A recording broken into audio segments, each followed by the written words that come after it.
gather round, it's story time. Comics Dad's got the latest on the line. From panels to pixels, we'll explore the world of comics and so much more. Welcome to Talkin Shop, where we never stop discussing heroes, villains, every plot twist we've got. From ink to screen and all in between, with Comics Dad and friends, it's the scene. We'll dive into pop culture, what's hot, what's not, entertainment, buzz, the latest plot, content creation, how we make it pop. Sit back, relax, let's talk shop. Welcome to Talkin Shop, where we never stop discussing heroes, villains, every plot twist we've got.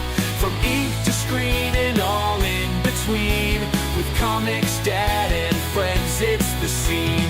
Whether it's manga, movies, or memes, we've got the insights, the laughs, and the schemes. So join the chat, let's elevate the conversation, don't hesitate. From classics to new, from indie to mainstream, we'll cover it all like a superhero's dream. Maybe we'll stray talk of other things, but comic love is what gives us wings. Welcome to Talkin Shop, where we never stop discussing heroes, villains, every plot twist we've got. From ink to screen and all in between, with Comics Dad and friends, it's the scene.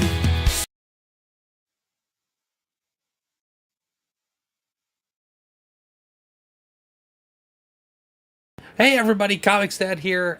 Don't know why that started playing over again, but whatever. It's like I say, I am the most exciting shit show on the internet. So, but welcome everybody to another episode of Talkin Shop.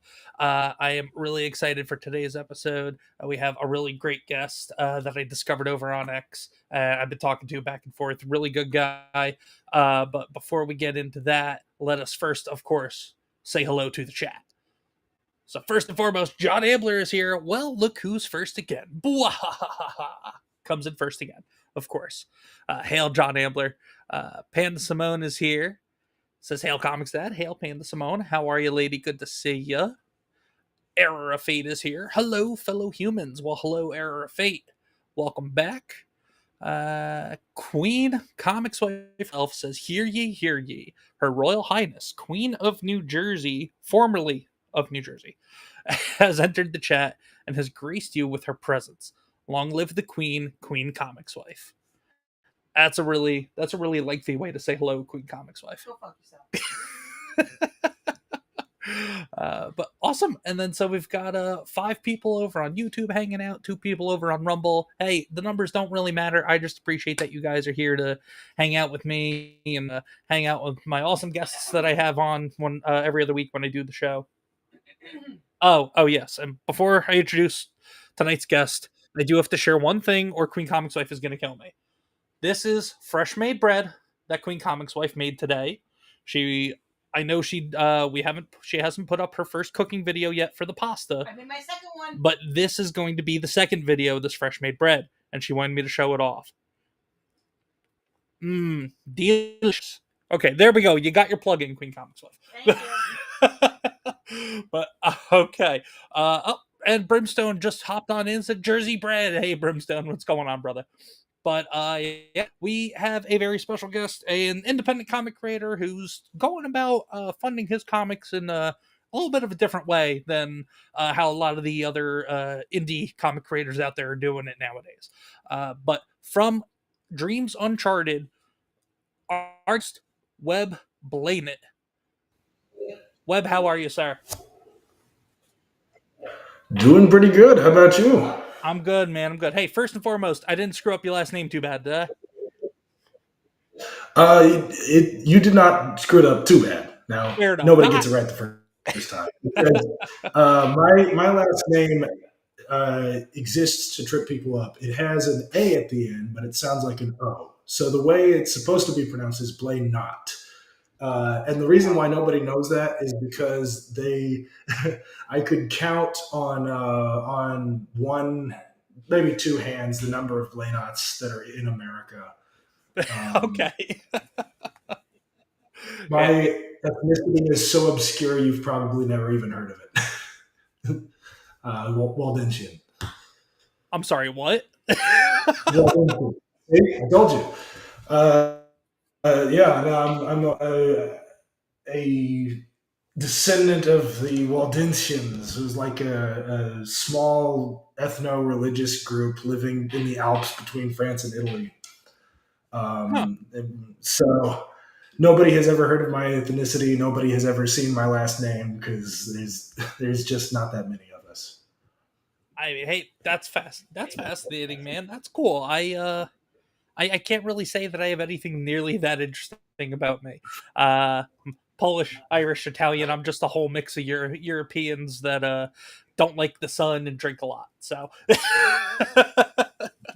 well, with the exception of the Italians, they love the sun, but that's the smallest part of my background.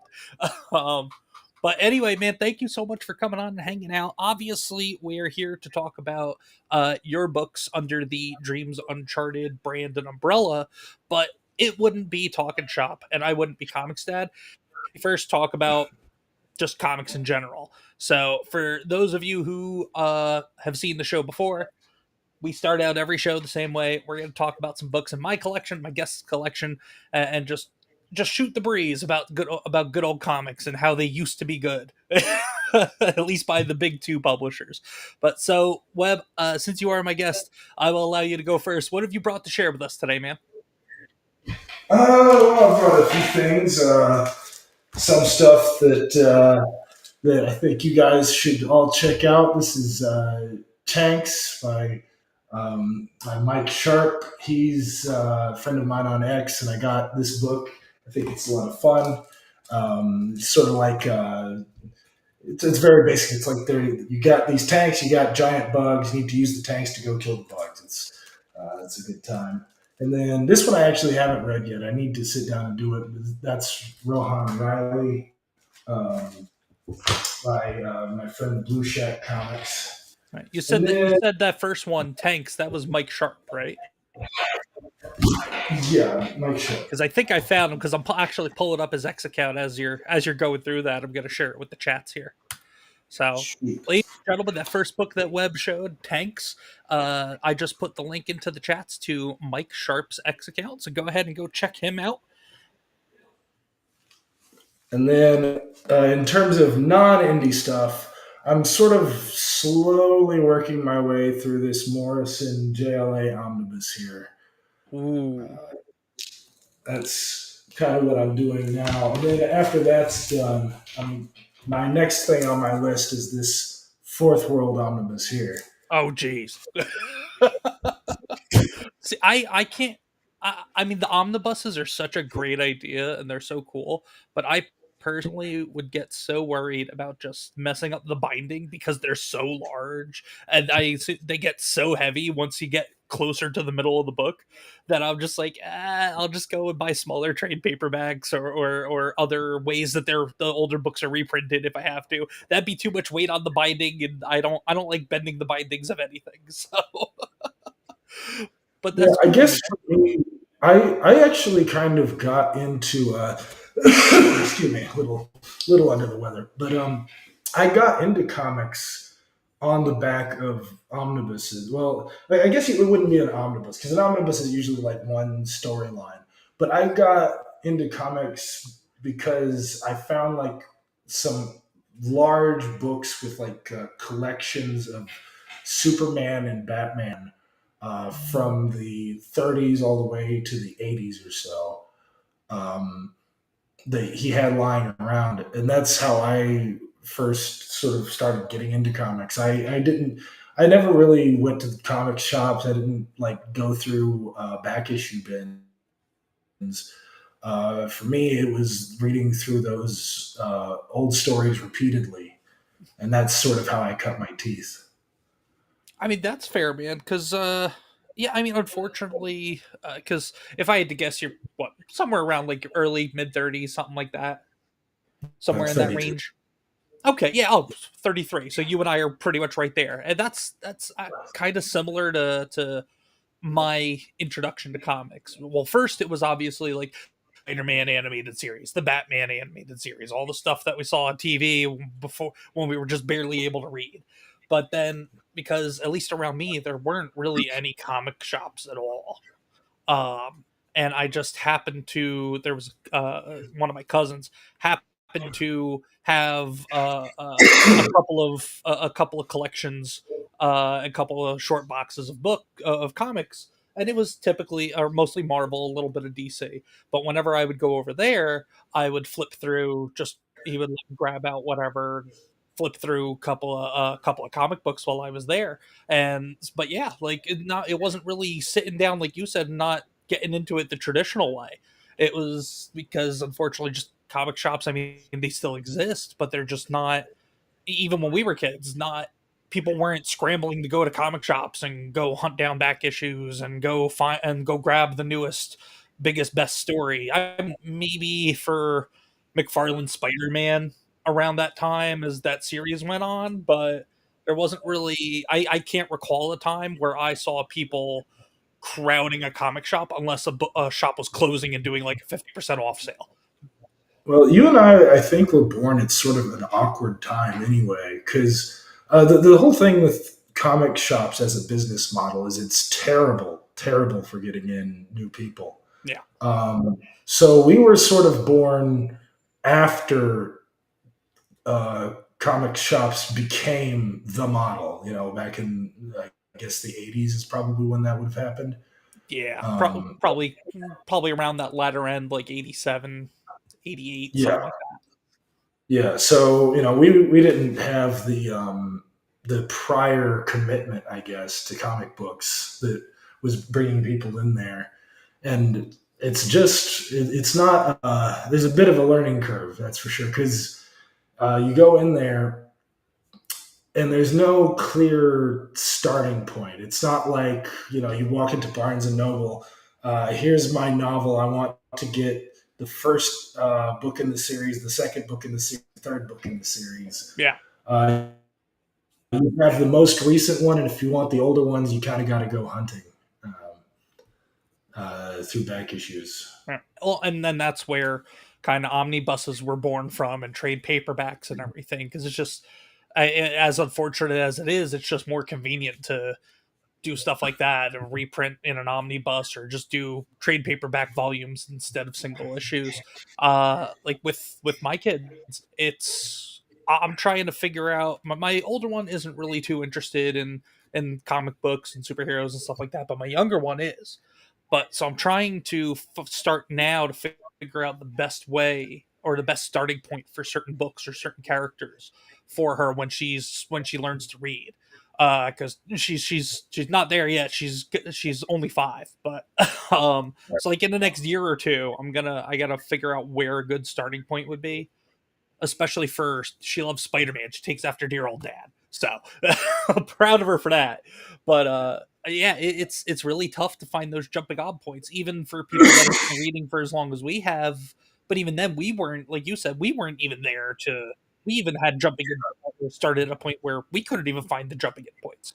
So I feel you there, but you know what though? That's part of the reason why I have the channel, is because I want to bring awareness to the comic book industry. And there's bigger and better channels and bigger and better accounts on X and various social media platforms or whatever. But I just want to do my part, because once I was able to actually find, there are bigger, there are none better. well, hey, I appreciate that, man. there is one in the chart. But it's just, it's once I was able to old enough to like drive and actually go hunt down some comic shops to go hang out at and hunt down back issues and talk with people about comics and whatnot, I fell in love with it all over again in a different perspective, and I want to be able to bring that perspective of people. So that's why I have the channel. That's why I do this show, so for Talkin Shop, not just to prop up creators like yourself and other people in indie comics and in content creation, but also to just talk about comics and people that are watching. Hopefully, either if they're not already into comics, maybe be like, hey, you know what? I just want to, let me go find where my local comic shop is. Maybe I'll go see if I can find a couple of cheap back issues of a character I was interested in when I was a kid, but never really read or something. So, Right.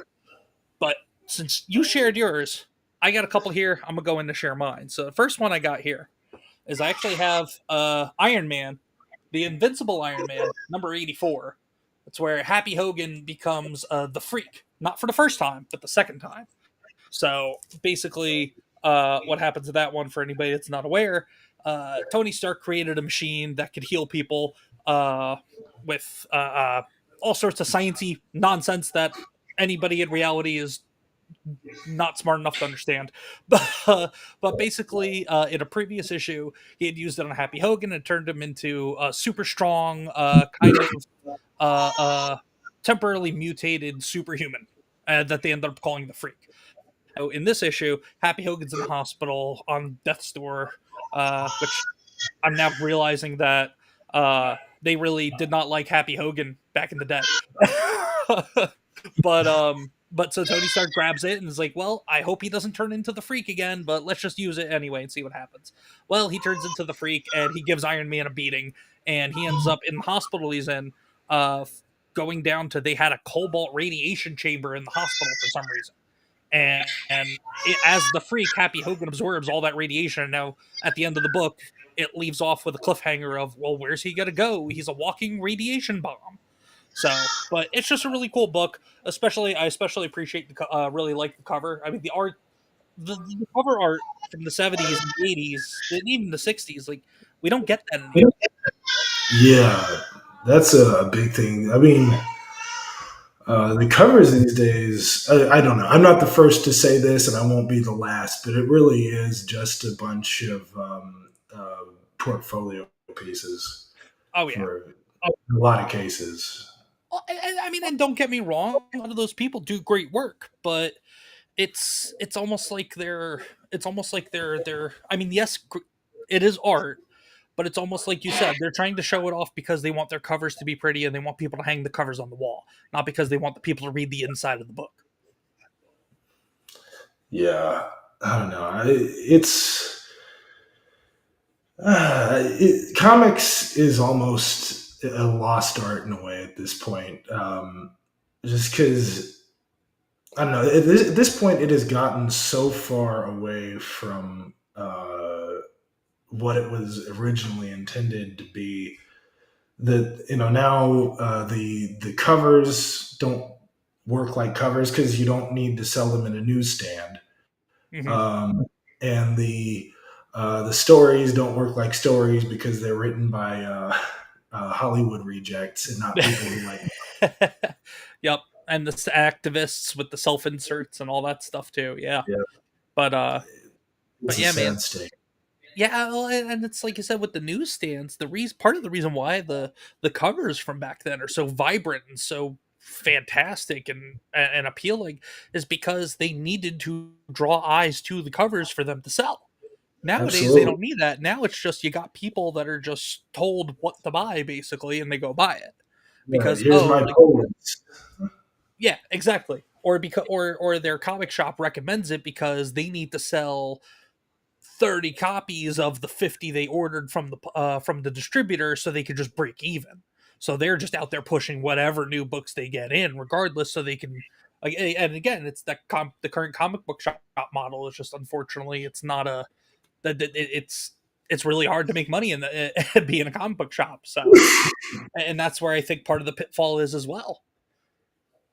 But anyway, the other book that I brought, I had a few here, but we're just gonna stick with this other one for now. So it's not Amazing Spider-Man #1, but it's Marvel Tales 138, which reprints Amazing Spider-Man #1. I believe it's the first time Amazing Spider-Man #1 was ever reprinted. So Awesome. it's got the story where he goes up against the Fantastic Four, because Amazing Spider-Man #1, for anybody that isn't aware, was actually had two stories inside one issue. So the first one, it's Spidey goes up against the Fantastic Four. He ends up going to Baxter Tower. There it is. But he ends up going to Baxter Tower, and Human Torch doesn't know who he is, and thinks he's a whatever, because he's still early on in the days of being Spider-Man. But it's a fun story. And then the other half of Amazing Spider-Man #1, which is reprinted in this, is Spider-Man versus the Chameleon. and that's our first glimpse at the chameleon. So it's really cool. I will never in a million years be able to find or afford Amazing Spider-Man #1. So when I found this, it was the next best thing. So I was so happy with it. I love from that issue how the Fantastic Four's explanation of why they can't hire Spider-Man is, we're a non-profit organization, therefore none of us make any money. Yeah, man. Meanwhile, they have this massive building that they work out of. Yeah. If that's Stan's definition of a non-profit, like, how do they make money? I guess they sell Reed's inventions, but they're non-profit, so they can't make a profit. All right, well, technically, it's not a profit if they're on the payroll. If they're getting money because they're listed as employees on the payroll, it's technically not a profit. Well, no, that's how a real nonprofit works. But they're saying they can't put Spider-Man on a payroll because I get what you're saying. I get what you're saying now. Yeah. It's just whatever. It was a different time, man. Things were wild back then. Stan was God rest his soul. Stan also may have had something in his system when he was writing a couple of these books for the first time too. So it would not surprise me one bit. It was the 60s after all. Oh, for sure. Tomby's in the chat. Hail, chaps. What's going on, Tomby? How are you, brother? Real quick, shout out to Tomby. He actually set me up with this whole layout here that we're using here in the studio. So, Tomby, thumbs up, brother. Thank you so much for setting that up for me and for taking care of it for the wife as well. She's got a cool one. So, Tomby, if Paul's in trouble. Paul's not in the chat. We'll talk to Paul later. I got Queen. I got Queen over here yelling over my shoulder about somebody else who's associated with Tomby, but never mind her. But yeah, shout out to Tomby for the layouts, man. We appreciate him, brother. But yeah, man, it's that time now where let's get into talking about Dreams Uncharted. So let's pop on over to here. Let me start my screen share. There we go. And I'll zoom on in on this. So yeah, man, it's this is the UX page. Go ahead and just let everybody know real quick about kind of Dreams Uncharted. What is it you do? I kind of covered it before, but just in your own words. And then we'll get into more like the background on it and everything. Yeah, so Dreams Uncharted is a experimental business model that I've come up with, where I want to crowdfund my books, but instead of launching a campaign to fund a book that then gets mailed out and all of that, instead the way it works is we go page by page, and the books are free. So basically, what we have is this ever expanding library where our stories can go forward, and the idea is basically just to keep breaking even and reinvesting in more books to just build up these IPs. And because they're all online and free to read, the barrier to entry is as low as it can possibly be. And I'm hoping that will translate, once people hear that these things exist and want to go check them out, I hope that will translate into high traffic.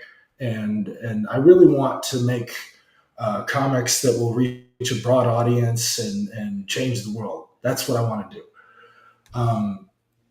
So we're just starting out now. We've got 2 different series, Merauder, Rogue Wave Pirates, which is about a team of superheroes who are also a pirate crew. And then, that one right there.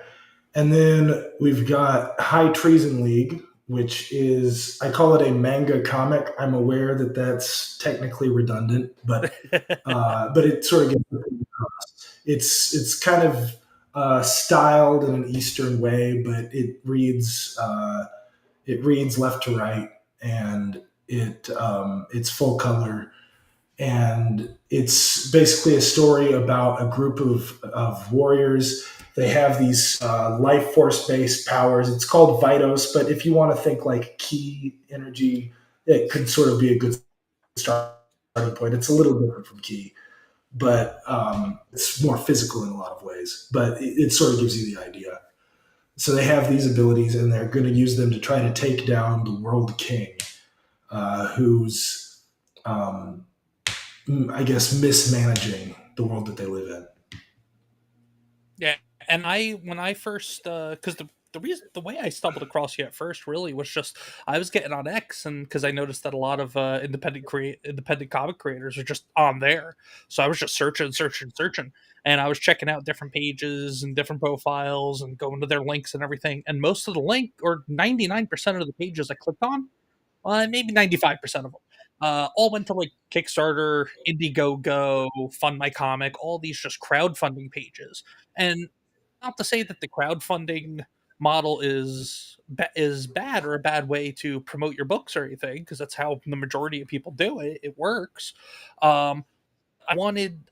Me personally, the one problem with crowdfunding sites for a lot of the independent books being made is that sometimes I don't get enough of the substance I want to be able to determine, oh, is this something I want to kind of get behind, if I want to put my money where my mouth is, before I even get a chance to see really anything, except for like maybe one or two sample pages that aren't even colored or don't have any of the text in or anything like that.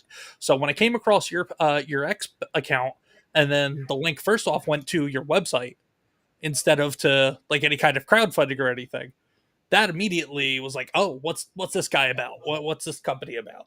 And then as I saw that, like right here, this is where the links, so anybody can go and donate to try to help just fund the upcoming projects and the upcoming pages.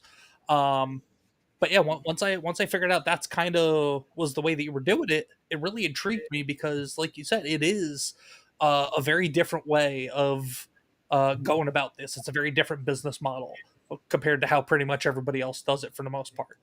And then once I got into the books and I started reading them, I fell in love with it, man. Now, I've only read High Treason League #1 to start, because you just finished 2 not too long ago, and I knew you were getting close, so I wanted to wait for 2 to be done before I read it. But it is complete, yes. Well, yeah, I meant what I should say is I wanted to wait for the pages to be released, because I knew you weren't too far away when I first came across you. I knew you were like maybe only 4 or 5 pages away. Oh, they're all released now. No, you see the coming soon there. That's because we are now funding pages in High Treason League 3, because 2 is already fully up on the website. There's this guy called the Mystery Whale. I don't know who he is. But whoever this guy is, he's a godsend. He just keeps throwing all kinds of money. He's anonymous, and sometimes he'll like make a burner account to contact me if I've goofed something up, or if I haven't noticed one of his donations and it's been a little while. Oh, really? Yeah, so I know he's aware of my ex. I know that for sure. Oh, yeah. But he'll make a burner account, say something to me, and then delete it. Interesting. But whoever this guy is has already funded 7 pages of High Treason League 3, and we don't even have any of it. Yeah, this guy is nuts. But it's fantastic.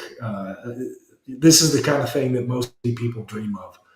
Oh yeah, that's huge, man. And like Mr. Reed in the chat says, hail the Mystery Whale. I absolutely hail the Mystery Whale. Mystery Whale, if you're watching, good on you, brother. Or sister. Yeah. Thank you, Mystery Whale. Yeah, so as we speak, my artist is currently working on High Treason League 3. I have seen some of the initial line work, so it is in progress. I don't know when exactly I'm going to be able to start uploading pages, especially because my artist tells me that he's been very busy with his day job recently. So yeah, unfortunately, I'm not able to pay him an amount that would allow him to quit. For sure. One day I would love to. Oh yeah, that's definitely the goal, man. Yeah, that's when he is able to do that. but also and also good on you for not being one of these guys like, well, you're not getting it done quick enough, so we're screw it, we're just gonna scrap it. I'm gonna go find different artists that can work on it. So good on you also for just kind of having the understanding of like, hey, this guy's got a day job. Yeah. Well, I mean, I don't think there is a different artist who could do this. I've thought to myself, like, what would I do if Leo quit? I'm not sure because Leo is so just perfect casting, I guess you could say. He is the perfect artist to draw High Treason League. He and I co-designed the characters, and our design styles work so well together, it's unbelievable. I lay down the groundwork, give him sort of a basic thing to do. Like I came up with Trell here. I had, and that's Kaya there. Yeah, I'm trying to get to one of the pages that kind of really wowed me. This is, I mean, everything is great, and I'm going through fast because I don't want everybody to kind of like read it all now. I want everybody to go to the website and check it out. So I'm just gonna flip through a couple of pages because there's a lot of action going on. Like this dude is just wild. I love this guy's design. Leo did a phenomenal job with him. Yeah, he did great. For that one, I mean, like with all the others, I laid the basic groundwork, but those bracers he has on there, those things on his arms, that's all Leo, and those are phenomenal. I wish I had the kind of chops to come up with those. He has the ability to do these wildly detailed designs just over and over and over again. Oh yeah. He's really, really good at that. And I love how he really captured that Eastern feel, but it's not like full blown anime manga style. Like there's still a little bit of there's still a little bit of Western influence in there. It almost kind of gives me like Avatar: The Last Airbender type of vibes in terms of just like like with that show. It was very obviously Eastern inspired with Western flair and Western, I guess, basis. Yeah, Avatar was a very strong inspiration, and you're not the first person to notice. It's really, I wanted to do something that definitely felt kind of Eastern, but I'm not Japanese. I don't want to pretend to be Japanese. I think that too many Western people who make so-called Western manga want to show off, just how Japanese their interests are, and that's not me. I enjoy anime, but I'm a red-blooded American, and I designed Trell's pants to kind of look like cowboy pants, and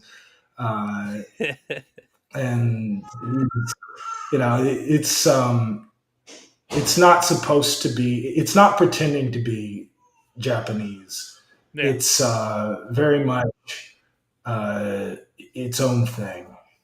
Very much inspired from both sides. You mean you don't want people running around calling you a web-san or web senpai? That's web-sama to you. Web-sama. Oh, sorry. Oh, hey, you know what? You're you're apparently more Japanese influenced than I am. So,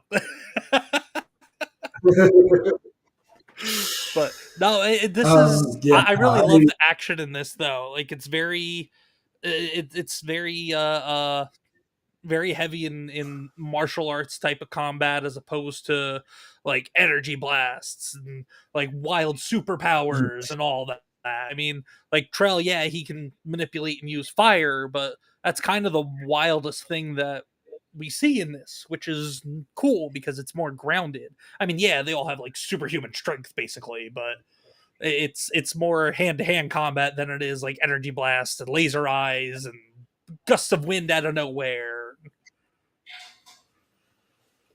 Oh, hey, Cook's here. He's a fan from X.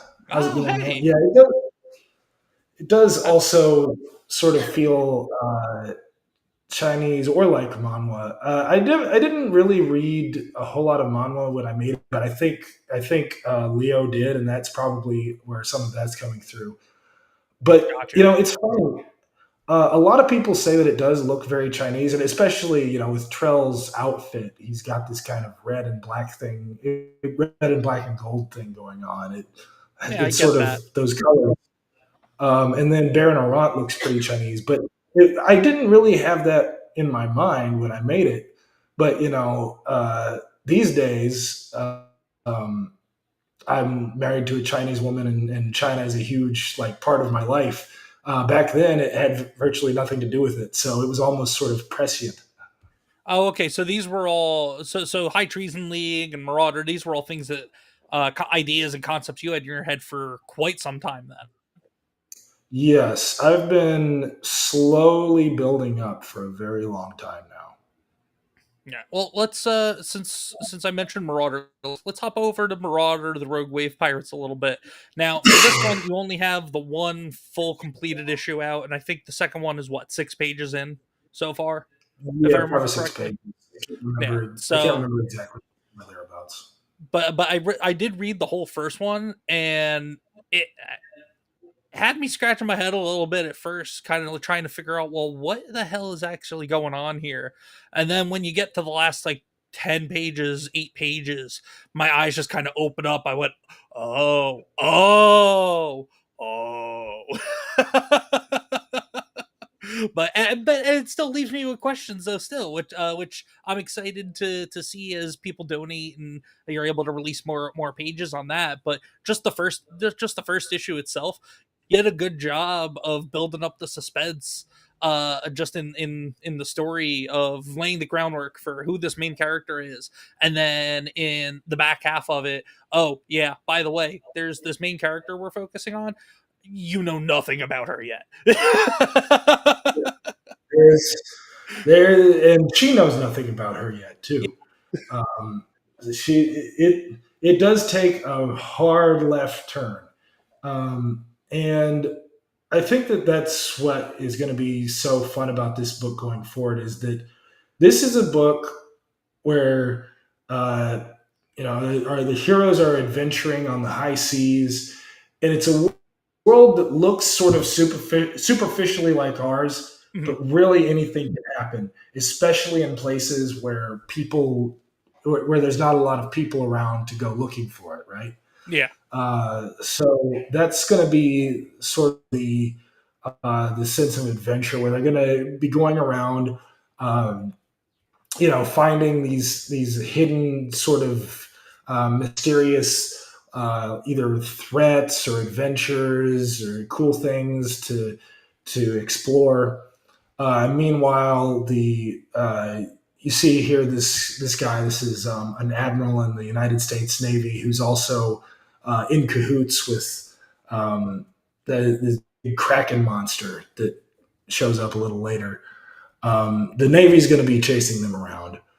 Um, so they are pirates because they're wanted and they sail the seas, but they're also superheroes.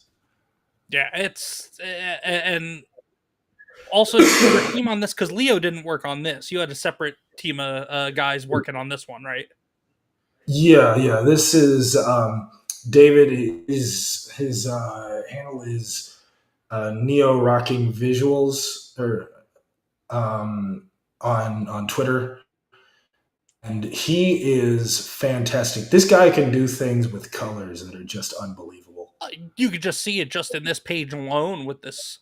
Uh, you said Kraken, right? Because I definitely get Kraken with the tentacles, but then I also get like alien, like not just Yeah, like it's what we typically think of as a Kraken. So it's definitely a different take on the design, and it really wowed me when I got to this page.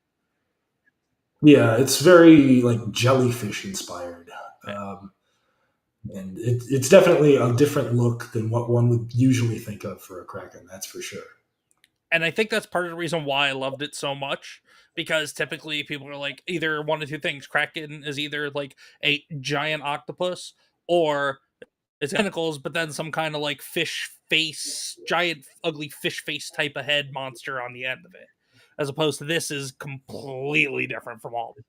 And then just between the colors and the line work, there's so much. You could just see so much detail just in the rain hitting this one tentacle here, and how the rainwater is just kind of drip and the ocean water is just dripping off of it. Those are the little details that I don't necessarily look for, but when I find them, I really appreciate them. Like you guys did a fantastic job with this. Yeah, and it creates such a sense of scale too. Oh yeah, the water running off and the ship there, and just dwarfed by this thing. John Ambler says I'm sitting on my Kraken right now. I bet you are, John. But Kraken is not for sitting on; it's for drinking, you silly goose. There you go.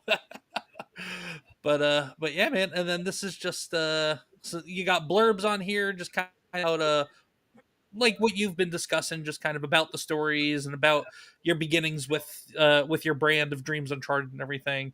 Here we've got just meet the characters section that you have here, and some of these are some characters we haven't necessarily seen yet in Merauder, so I don't recognize that last one. So I'm excited to, unless that's one of the guys at the end. Oh, that's just a generic soldier. Oh, okay. All right. Yeah, I couldn't tell if it was one of them or if it was like a specific character maybe we didn't meet just yet. And then, then down here, High Treason League, we've got your awesome characters there too that we've met in the first 2 issues. Yeah, I never put a character in here that we haven't seen yet. Okay. But scroll over one on the High Treason League. Scroll over one on High Treason League there. Right here.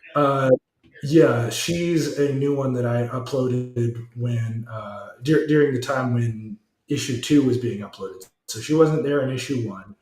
Yeah, I remember you being all excited about it when you were dropping those pages. I loved the design when I first saw it. I was like, no, I gotta wait till it's all out and then I'll go read it and enjoy it. I absolutely love this character. Did you see? I made some posts about the weird way that I got inspired to make her. Did you see any of those? No, I don't think I did.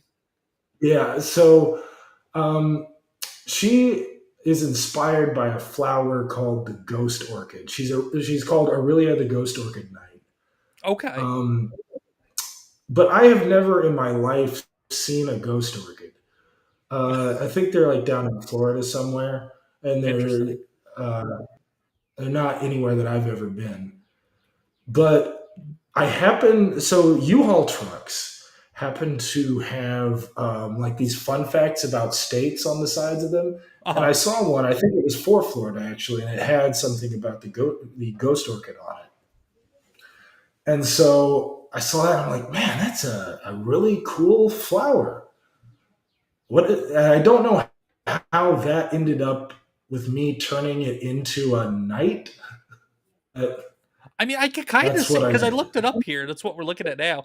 I can kind of see it. I can definitely. Yeah, see, it's got the streamers going around her waist there. Yeah, the same as. I mean, and down here on this one especially, it kind of almost outlines like hips and a waist almost perfectly. So yeah, I definitely get it. That's cool. That's really cool, man. These are the weird ways that I get my ideas. Hey, there's nothing wrong with that, brother. But hey, I'm gonna kick the. Do you have anything you want to maybe share with us? Because I know you've been posting about there's some other stuff that you have either in the works or that are hopefully coming into the works soon at some point. I don't know if you maybe brought anything that I haven't shown already that you wanted to share with everybody, or. Sure, let me pull some stuff up right quick. Yeah, and then you could also let everybody know kind of because I know there was one upcoming project that you mentioned that I was really excited about, but I'll let you be the one to talk about those that and your other project that you mentioned as well. All right. All right, so here. first of all, if this will load up. Okay, how do I share my screen? Go ahead and hit the where you see your microphone, camera options, all that stuff. Hit Yeah. the screen share. So I already transferred it over to you. You just got to hit the button, and then select your tab or your window or whatever. All right. Yep. So here we go. This is a current work in progress of mine called in the next few months. There we go. That I'm looking at it. Yes, this is the one I was thinking of. You read my mind. I'm so excited for this one. So, what Xenozones is it's a creature capture series. And if you don't know what creature capture is, I know you know the most famous IP that is a creature capture genre. That would be Pokemon. Digimon, I guess technically wouldn't be creature capture since you don't capture them. I always bunched Digimon into the genre just because, I mean, yeah, they didn't catch them, but they still like worked with them, trained with them, fought with them. So in my mind, it was the same genre. But yeah. But this one definitely is creature. It's sort of more similar to Digimon in terms of concept because you've got a bunch of kids. They're stranded on an alien planet, and they sort of have to work to survive and to explore and to cool. Make their way around. But unlike Digimon, you do capture new Xenozoans, which is what these things are called, and you can train them. They get bigger and nastier, just like Pokemon or Digimon. Oh, that one's neat. Yeah, this is. It says Phoenix here. That's actually not quite up to date. It should be Wyvern. Okay, well, and that was going to be my question. It looks like it's like dragon or wyvern inspired, which is right up my alley. So I was always a dragon type type of kid. So I think I found my favorite already. Yeah, that one's awesome. And then we got this guy here. He's going to be sort of the self-appointed team leader, I guess.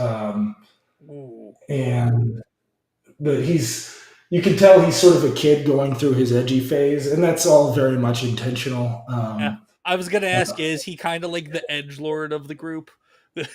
Yeah, he is very much the edgelord of the group. There's always one. You know, he's a 12-year-old boy. He's going through that phase, and he's been rebelling against mommy and daddy, but now mommy and daddy went and got kidnapped by some mysterious Xenozoan. So oh no! Now he's got to man up, I guess. And we might see his soft side. Oh no! Oh look, heavens! his Xenozoan creature there is that's wild. I love. Yeah. Is the head larger than the body? Because it looks like it, and if so, I love it. Yeah. Now this is the baby version. He's actually not going to have this version for very long. I can show you the adult version too. Oh, okay. This is Lava Riptor. Ooh, I like that's a neat name, man. Thank you. Yeah, and obviously it has heat-based powers. Yeah, there we go. There's the adult version. Oh, and just because it's the adult version doesn't mean that that's where it stops. It's going to keep gaining new like forms over time. So I gotta ask, is this the first like stream channel, whatever that you've been on? Because I know you've been hopping around talking with some other people because people are loving your stuff, man, as am I. But am I the first channel that you're showing this stuff to? You are. You have the scoop, my brother. Let's go. Comics Dad exclusive, people. But no, man, this is looking wild. This might. Yeah. I mean, don't get me wrong. I love High Treason League, and Merauder was a lot of fun to read too. When you get this going, dude, I think this will take off. I do too. I genuinely think that this could be the one that that launches Dreams Uncharted. High Treason League has proven to be very popular. But the way my business model works, just because people like a book, it doesn't necessarily make me a lot of money because the whole point is to break even, right? Yeah, of course. But merch, on the other hand, if I can sell merch, that is where the money's going to come in. And this whole series it oozes merch. Oh, so hopefully that will. The only thing I would say is just be very careful, because we saw how that game Pal World got a whole lot of heat from you know who. So that would be my only thing, is just be careful. The way they got busted, as I recall, I think that's what got them in trouble. Xenozoans are captured in coins, so it's slightly different. Okay, that's neat. And these coins get. I'm just saying, I'm not surprised. Yeah, I noticed that. It looked almost like a Yu-Gi-Oh dual disc. I was curious about that. Yeah, it's I don't really have a settled name for it yet. These days, I just call it the wrist tech, but it needs a better name. But you see, it has like 5 ports, 3 at the front, 2 on the back. You can carry up to 5 Xenozoan chips in there, and you can either release the Xenozoans to have them fight for you, or the technology allows you to use a weakened version of their powers yourself. So you can actually get superpowers from your Xenozoan, but that's dope. That's really cool, man. Yeah, I think it's really cool. So basically, in Xenozoan combat, the question you need to ask yourself is, do I do this myself, but my powers are weaker? Or do I release my Xenozoan, but leave myself a little less defended? I really like that, man. That's because then it forces the character to kind of be an actual strategist and a tactician, as opposed to like what I do whenever I play games like that. I just go, okay, go. Same attack, just hit hard and hope you don't die. Yeah. Press A to win. Yeah, this is cool, brother. And my next question is especially for Xenozoans. Now, High Treason League, Merauder, those definitely like for a little bit of an older crowd, so like teenage and older. Xenozoans, is that gonna be kind of like the same audience, or are you thinking maybe a little bit of a younger crowd for that as you write the story and everything? I'm definitely aiming younger for this one. This is going to be. I'm hoping this will be fun for all ages. Cool, yeah, because the design in the middle there, it's that raptor design. My young one loves dinosaurs, so if she saw that, she would get on board with it right away and be like, "That's so cool." Unless one was turned on her, and then she would say, "That's so scary, but so cool." Mine is only mine just turned 2, but whenever he loves to, one of his favorite words to say is a dinosaur, a dinosaurs. Nice. He loves them. My daughter, she's a little twisted because she loves dinosaurs. Her favorite dinosaur is a T-Rex. So obviously her favorite movie is Jurassic Park. Her favorite part of Jurassic Park is when the dinosaur, the T-Rex, eats the man on the toilet, aka the filthy lawyer. so of course I sit there and I go, oh boy, I'm in trouble. But then at the same time I go, that's my girl. Down with a filthy lawyer indeed. But that's cool, man.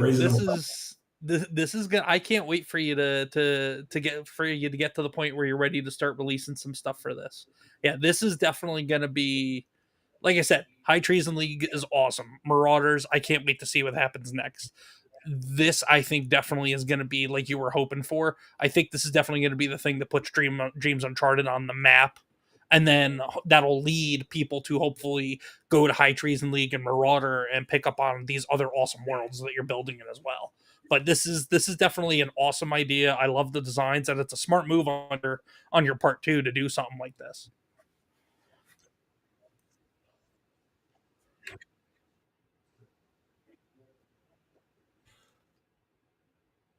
Did I lose you? Yeah, thank you. I think it's going to be um,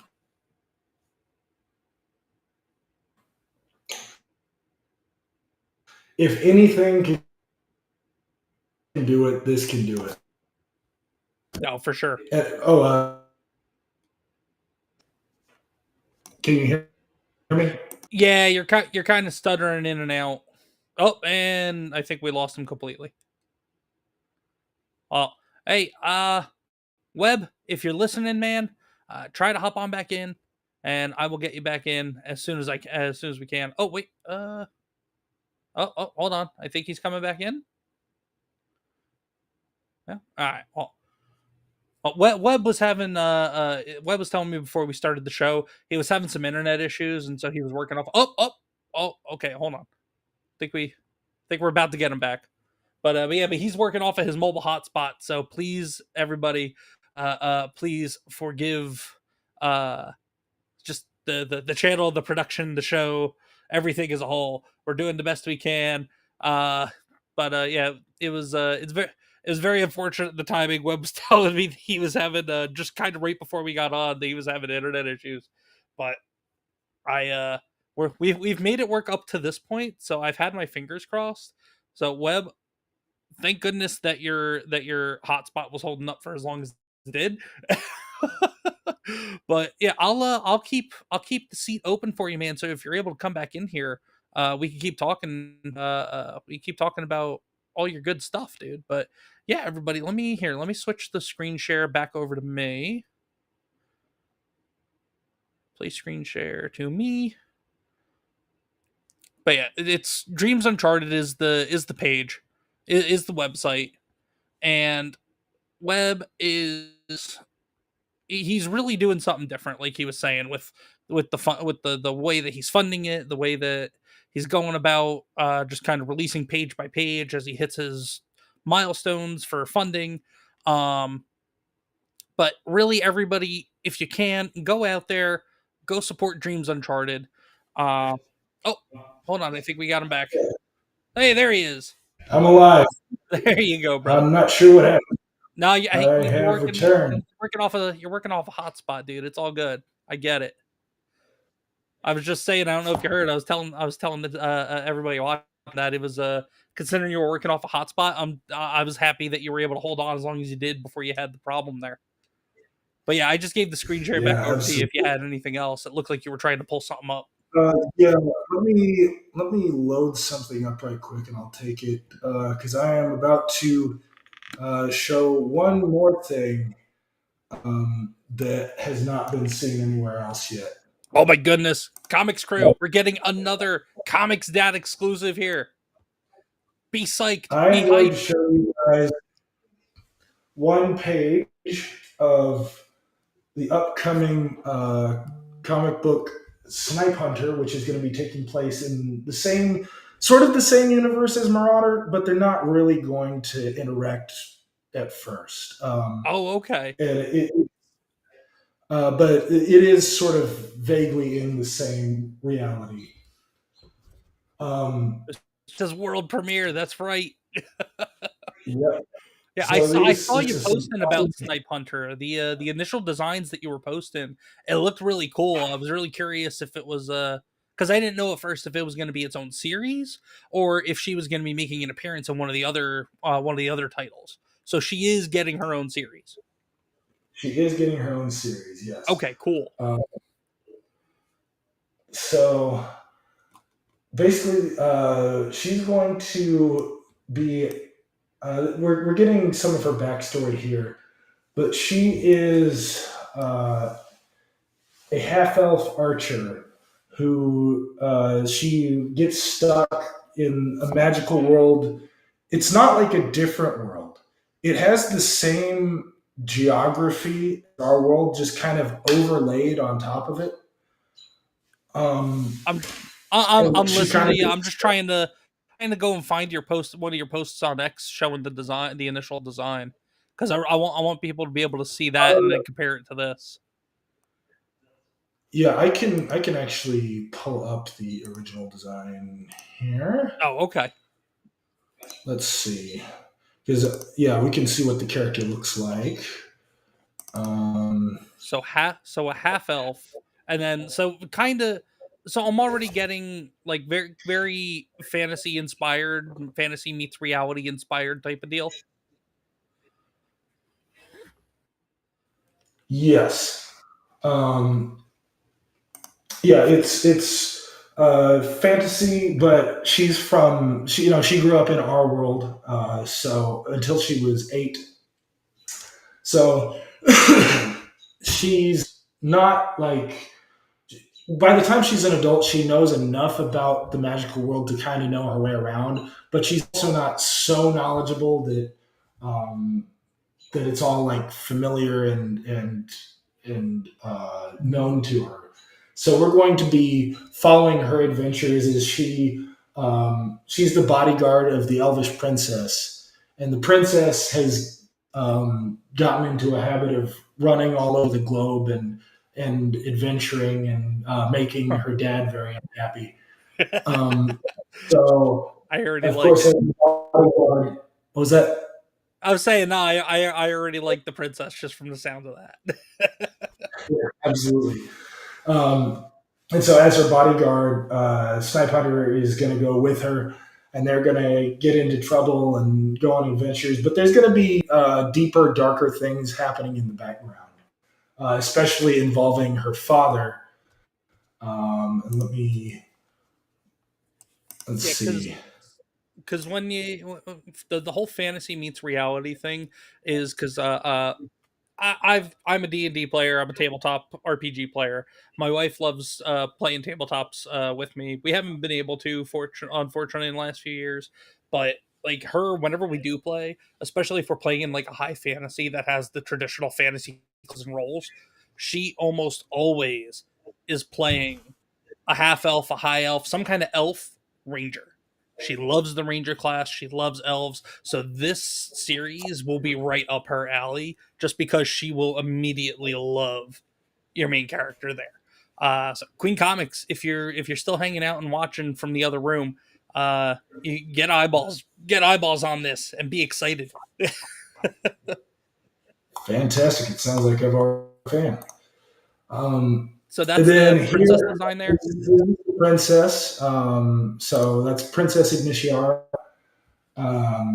and she has sort of like fire magic and other cool stuff. And then this is Snipe Hunter's dad. Can you tell that I was on a bit of a JoJo's Bizarre Adventure kick when I designed this guy? Yeah, it shows a little bit. But this is sort of important because he's like there's no really hiding the ball with him. He's a villain. The audience knows it. Snipe Hunter kind of knows it, Okay. but nobody else knows it. And he's like this narcissistic sociopath who basically is trying to put the magical world and our world which have been separated from each other. He's trying to connect them and then cause a conflict between them so that he can come out as the ruler of both. And he's willing to, do whatever it takes to do that. He's got some pretty cool powers. Obviously strength is one of them, but he can also like do this kind of flash step through shadows. Um, but he also he just has this ability to kind of charm anyone that he interacts with, especially women. Okay. Well, I mean, So I wonder why. yeah, Wonder how so he makes that happen. his look here is very intentional because he is absolutely, he uses it to his advantage. Oh, for sure. Joe's Sphere in the chat. First off, hey Joe, how are you, man? It says my eyes. Somebody get that guy a shirt. Well, Deborah, Panda, and some of the ladies in the chat. Don't go falling for that bad boy. Yeah, he's he's gonna he's gonna give you a bad time. A good time first, but then a bad time afterwards. But so this is obviously one of the pages though that you were showing before. It's from the first issue that you're going to be releasing through your current model. Yeah. Now, do you now is yeah? So I'm gonna. No, go ahead. Okay, yeah. I'm gonna be releasing um, an issue 0 for free. It's gonna only be a few pages, just so I can get it off the ground, and then after that, we'll start trying to fund more stuff. The issue 0, this art here is going to be done by Rob Branberry, who he does great stuff. But unfortunately, due to his personal life, he's not able to handle a full ongoing. That's unfortunate. So best of luck and best wishes to Mike. You said his name was Rob Branberry. Oh, sorry. Well, best of luck and best wishes to Rob out there. Whatever you got going on, Rob, if you're watching, we hope it goes well for you and you're able to get back to doing what you're doing. Because just seeing from here, sir, you have a God-given talent. Yeah, he's really, really good. That's why I wanted, even if he couldn't do the ongoing, I wanted to make sure that I at least got something from this guy. But the ongoing will be done by a longtime friend of mine who I've done lots of work with in the past, Juan Mananita. He does very good stuff, and I'm going to be excited to work with him again and make Snipe Hunter a thing. Yeah, I'm excited for you, man. Like I keep saying, I really enjoy High Treason League because like some of the I don't see a whole lot of stuff out there with like a lot of action in it. So or at least hold on. There we go. With action that looks as fluid and natural as it's laid out in High Treason League. Like it's a lot of the action I've been seeing in a lot of books, mostly the big publishers, but a couple of indies that I've read as well. It doesn't seem to flow naturally, but yet Leo seems to make the action in High Treason League just almost seem as if I'm watching it on TV or something instead of flipping through pages. Absolutely, and he's really, really good at that. But just to take a little bit of credit myself, of course. Scripting fights is something that I think people think is easy, and it kind of is actually, but you have to know how to do it. And I feel like a lot of people don't know how to do it. So if you are a writer and you want to write fight scenes, what you need to do for those big hits is you need to write a panel for the wind up and then the hit and then the follow through. Yep. Maybe more than one for any of those steps, depending on how big you want that hit. There's one punch in High Treason League issue 2 that lasts over the course of 3 pages, a single punch. I remember you posted about that. I'm actually going to be reading High Treason League 2 tomorrow, probably. So I gotta sit down and find the time between tomorrow and Saturday. But I'll be reading it. So I saw you post about it though, and I said, wait, hold on, the wind up, that whole punch is 3 pages. Now I got to see what this is about. Yeah, definitely check that out. But it's doing a fight scene, writing a fight scene. You always have to give the actions the proper amount of weight. You need to remember like where your characters were posed from the last thing. If they hit with the right hand last time, you want them usually to hit with the left hand next. Mm-hmm. And it takes a lot of visualization, and it takes a lot of understanding the amount of time that each thing needs dedicated to it. A minor punch you can just sort of show in one panel. Yeah. But some people think that you can have. Some people think that what they need to do is just write on one panel, character A punches character B, and that's going to look good. It's not going to look good.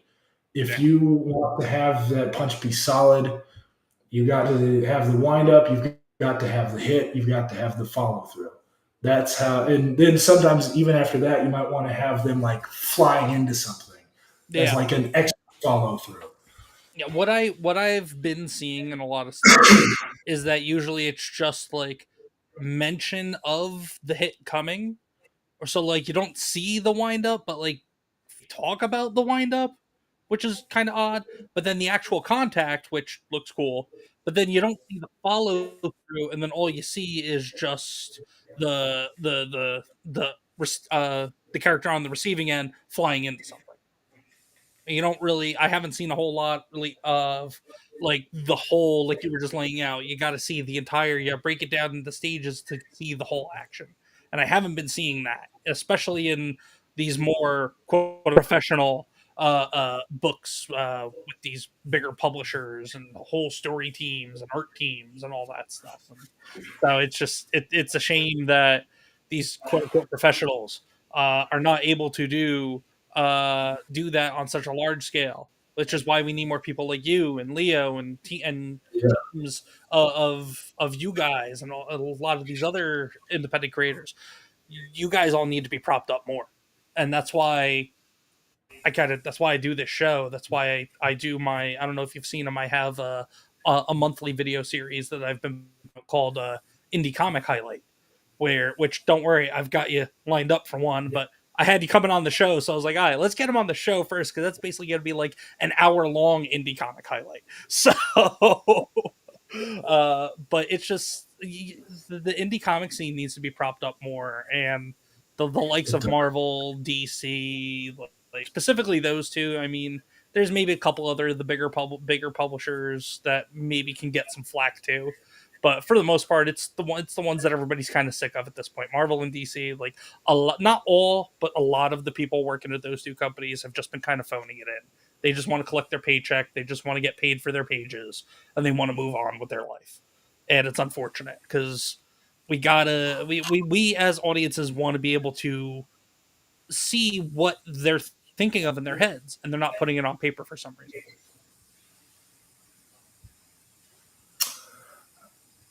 Yeah. I think that I was saying it earlier. Comics in many ways are a lost art, at least in the mainstream. Nobody is teaching the generational knowledge. Nobody wants to learn, and the people who do have an interest in this stuff are kind of on the outside looking in.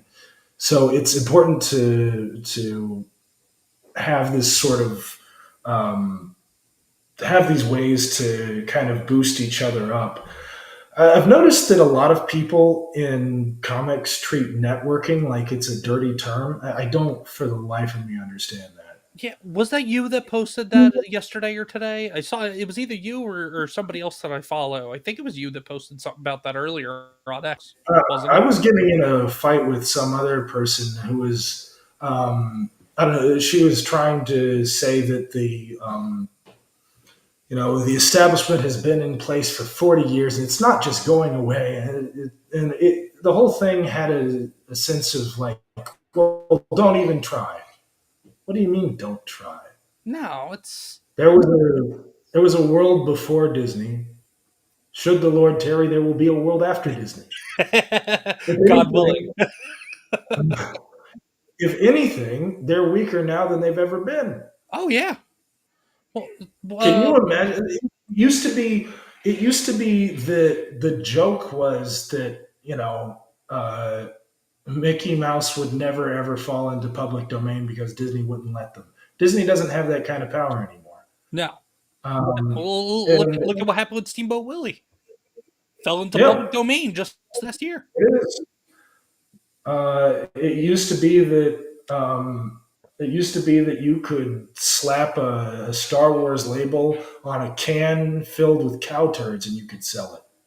Well, to be fair, that was pre Disney. The second Disney got their hands on Star Wars, the Well, brand already diminished in value before they even put out The Force Awakens. So well, that's kind of my point, though, because Disney wouldn't if Disney were Disney as it was like back when we were kids. yeah.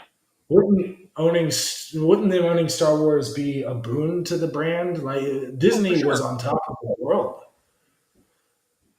but now nobody can stand them because they just run around snapping up every IP they can find because that's Mhm. all Bob Iger is capable of doing.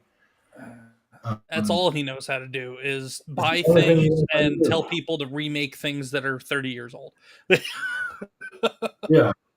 And then they make them crap, and it's just this endless cycle of buying things and making them crap and buying things and making them crap, and eventually the money's going to run out. Oh yeah. Well, I mean, I think it already is starting to because a lot of the crap that they're buying is already owned by Disney just under a different name. That's part of the whole thing with Fox acquisition and the Hulu acquisition. They're robbing Peter to pay Paul. All they're doing is taking money out of their own pocket, but they're able to write it off to their investors as, oh, well, look at how much we did because we purchased so and so, and look at how much this is making for us now that we've purchased it.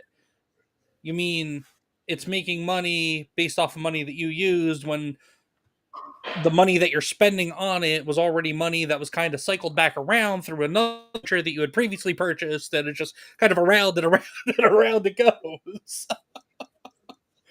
But I will say the one thing that Disney has going for it is the upcoming Lilo and Stitch live action. Now, don't get me wrong, I am so sick of these live action remakes.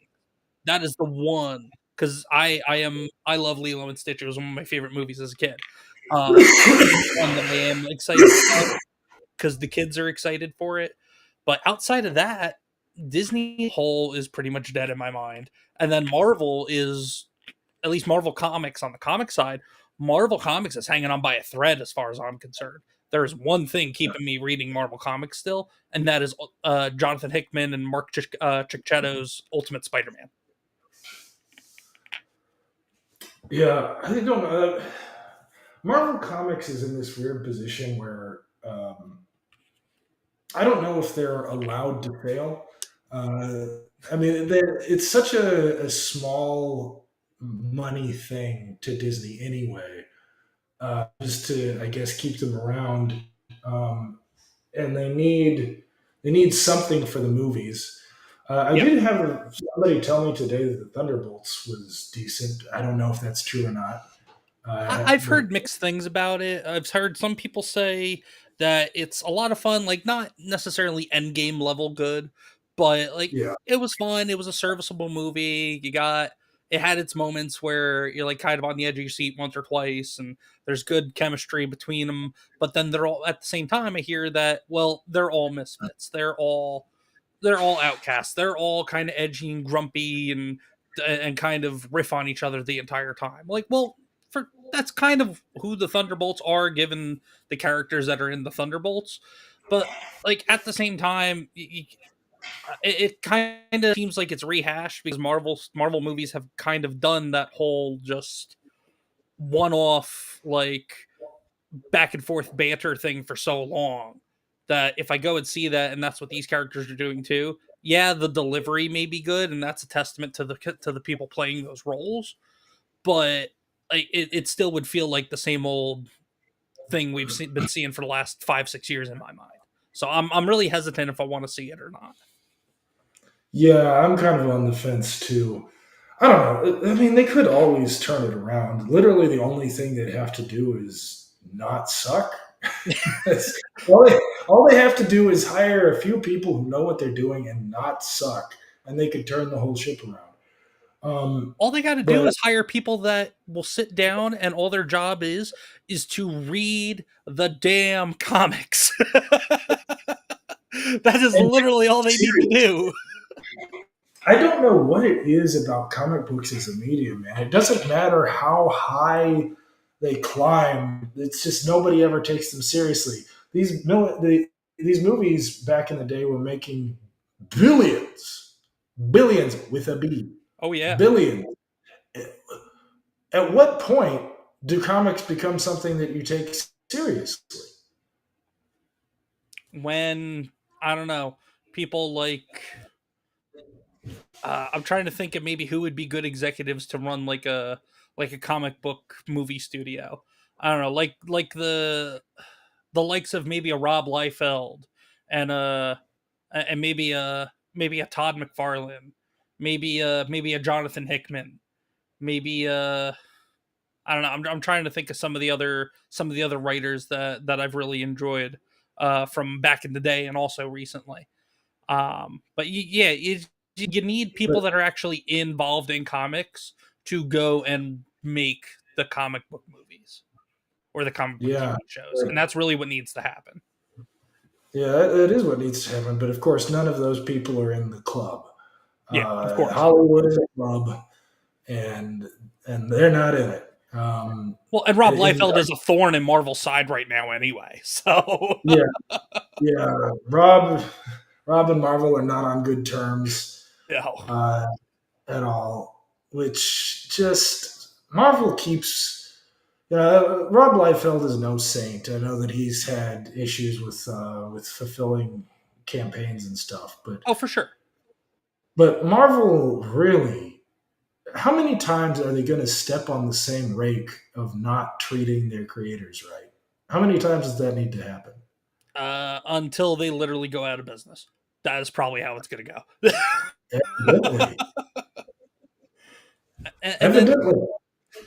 And then on the other side of the coin, instead of Marvel, you got DC bringing in James Gunn. Well, okay, just because Guardians of the Galaxy was super popular, like that doesn't necessarily mean the man is going to be able to put an entire studio and an entire comic book universe, not just a single franchise, but an entire franchise of franchises on his back, and he's going to be able to care. We already see all the back and forth about this upcoming Superman movie, which I personally am not going to say because I can't.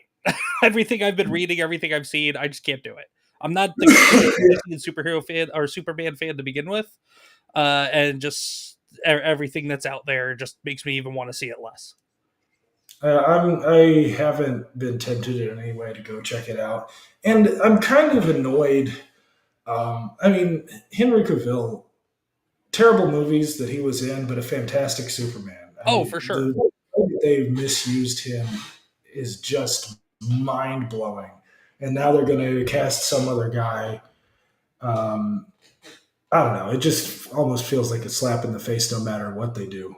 Oh, it is. It is. And it's funny you actually brought up Henry Cavill because I was so excited because I did watch Deadpool and Wolverine. I didn't go to the theaters and saw it. We still had Disney Plus at the time, so I waited for it to hit Disney Plus, and then I was like, you know what? I saw the first two. I really loved the first two. Might as well watch the third one just to say that I saw it. And when he had that one little cameo as Cavalrine, I was so excited because I was sitting there thinking, you know what? What if Hugh Jackman decides to hang it up in the next few years as Wolverine?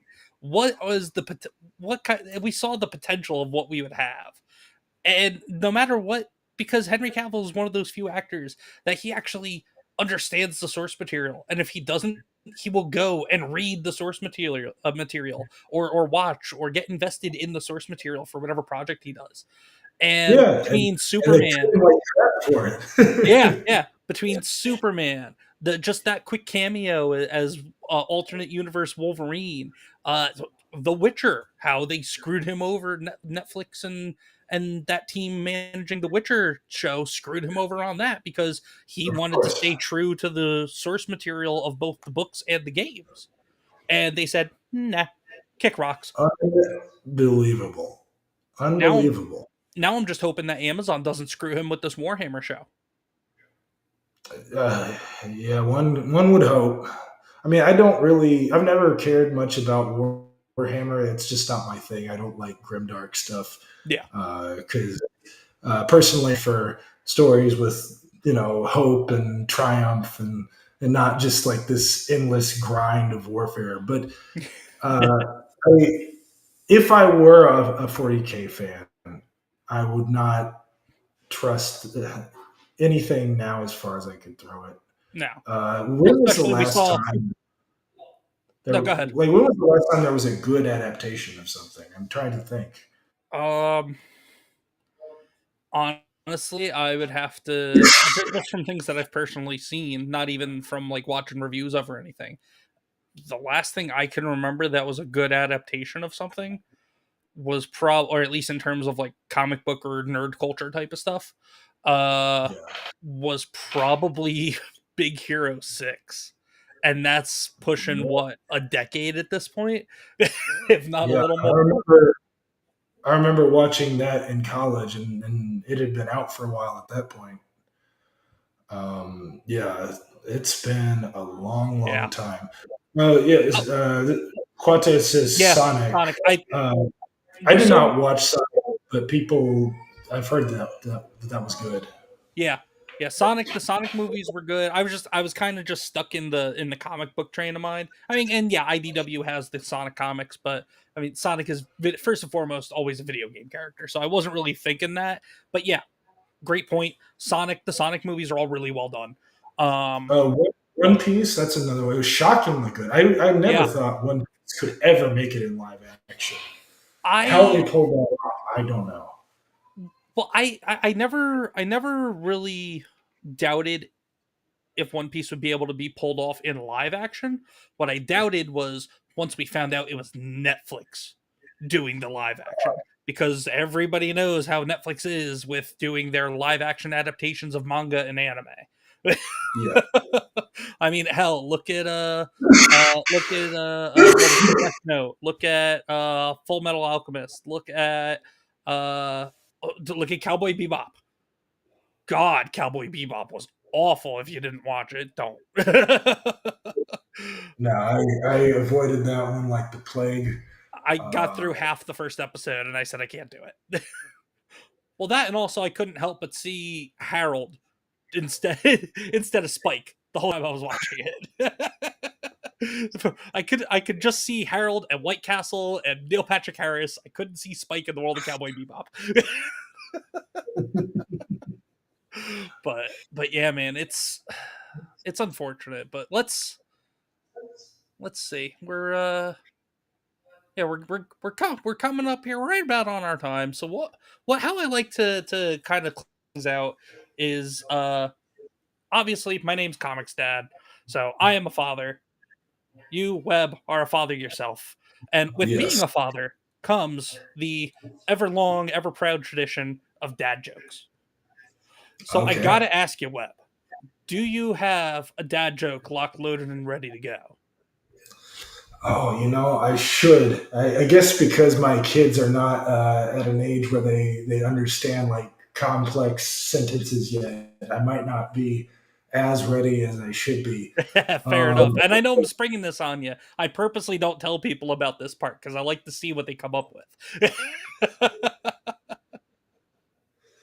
I don't know. My mind is drawing a blank. I could swear that just today I saw one on X that was fantastic, and I just can't for the life of me remember what it was. That's fair. Well, one of my personal favorites is always a guy walked into a bar. Ouch. That's always good. But the one that I specifically have locked, loaded, and ready to go for today is why did the coffee call the police? It got mugged. I came across my wife a few years ago. God bless her, Queen Comics wife. She bought me a book of dad jokes when we had our little one. and I haven't committed the joke memory just yet, but like I can open up a part of the book and know kind of roughly what kind of a joke I'm looking for at this point. I flip through it that much. But let's see, just real quick. I need to start like brushing up on those because the time is coming where they will be needed. Oh, for I'm sure. not quite there yet. My kids are still a little young, but definitely one of these days the dad jokes will have to make an appearance. And trust me, it'll come naturally because like with me, there's one that I just got and I just hit my daughter with one day, and it has been sticking around, is stuck around for 5 years. So she came up to me one day and said, at my older one, and she said, "Hey, Dad, do you know?" And I, without even thinking, just reactionary, I went, "The Muffin Man," and she goes, "What?" But you just asked if I know. No, who? Muffin Man? No, Dad. And then the second time, like a couple days later, she hit me with it, or she asked me that. I hit her with it again. She goes, "Dad, stop! Do you know?" And I go, and then I pull out the gingerbread man from Shrek. I go, "The Muffin Man." So that's my personal favorite, just because I came up with it on the spot. But yeah, I've got a whole book that I go through and I read once in a while. It's great. Quatez says, "Did you hear the one about the bed? It wasn't made up." That's a good one. I like that one. But yeah, man. Hey, Webb, thank you so much, brother, for coming by and hanging out tonight and talking shop with us about comics and the entertainment and movies, and of course your stuff with Dreams Uncharted. So I know we already covered this before, but just real quick, let everybody know where they can find you. All right. Well, my handle on X is Dreams Uncharted. There's no E at the end. Dreams Uncharted. And then you can find my comics at Dreams Uncharted, the full thing, at dreamsuncharted.com. And there you can read all my books for free. I also have a Global Comics where the first issues are available. I'm going to be putting up issue 2 whenever I get a chance, which I don't get a chance to do much of anything recently, but eventually I will have time. And that's really mostly where I'm active. I technically have like a Facebook and an Instagram, but they're sad and withering away. Fair enough. Because I don't know, it just Facebook is lame. Yeah, meta kick rocks. Yeah. But and then also everybody go check out obviously the dreamsuncharted.com page, but don't just go check it out and read the books on there. Go ahead and go over and hit that donate button on the right side of the screen, whether it's $1, $10, or if you want to fund getting a whole nother page put out onto the website or something. But go show Webb some love. His stories are great. The people that he's working with on for the art in his books are fantastic. And Webb, I really your business model and your funding model is really interesting and it's really different. And I really hope it pays off for you, man. I'm cheering for you. I'm rooting for you.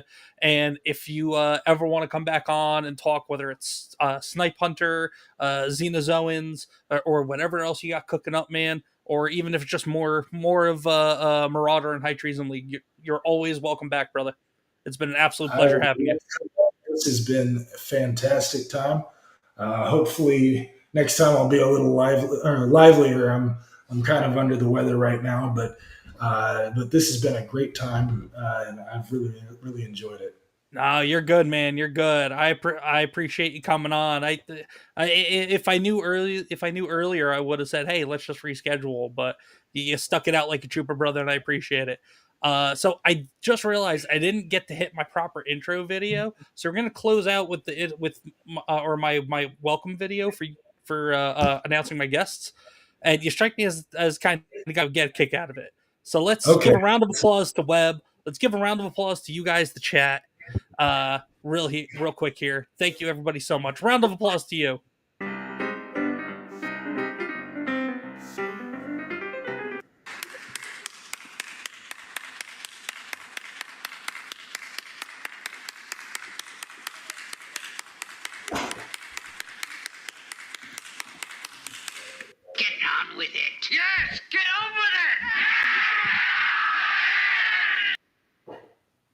Gotta love the Monty Python. That's I purposely put in that Shia clap just to put the get on with it at the end, just to make it make sense. But yeah, Webb, thank you so much, brother. Guys, go check out Webb, Dreams Uncharted on X, dreamsuncharted.com. Also, check out myself here, Comics Dad on YouTube, Comics Dad channel over on Rumble. Tomorrow, I may do a game stream during the day because I have some more free time on my hands now. But tomorrow evening, around 6 o'clock Eastern time, Rumble exclusive stream. So if you don't have a Rumble account, go ahead and make one. Go follow the channel on Rumble because we're doing a Rumble exclusive stream with some friends of the channel that are over on Rumble as well, with other fellow Rumble creators. We're celebrating coming up on breaking the 100 follower mark on Rumble and coming up on 150. It's going to be a fun time. So be there 6 o'clock tomorrow. Saturday, 7 o'clock, Queen Comics Wife on Rumble doing the same thing. We were both blessed and kind of broke 100 followers on Rumble this past weekend. So we're doing a little something just to show Rumble some love. But yeah, be out for there, or keep an eye out for that. Keep an eye out for more comics read-alongs and all that good stuff. And keep an eye out for Webb and the next announcement of guests for Talkin' Shop. And as usual, everybody, be good to yourselves, be good to each other, support local comic shops, support independent comic creators like there we go, like Webb, and so many other people that I've been promoting out there on X or here on the channel. And just be good and be decent people. But yeah, let's keep everything going. Let's keep comics alive and let's support the good work that everybody's doing. Take care, everybody. Thank you so much. Have a good one. Peace. So tune in, geek out, it's all in good fun. Talking shop with Comics Dad, everyone. Let's keep the conversation lively and bright. See you next time for more insight. Welcome to Talkin' Shop, where we never stop discussing heroes, villains, every plot twist we've got, from ink to screen and all in between. With Comics Dad and friends, it's the scene.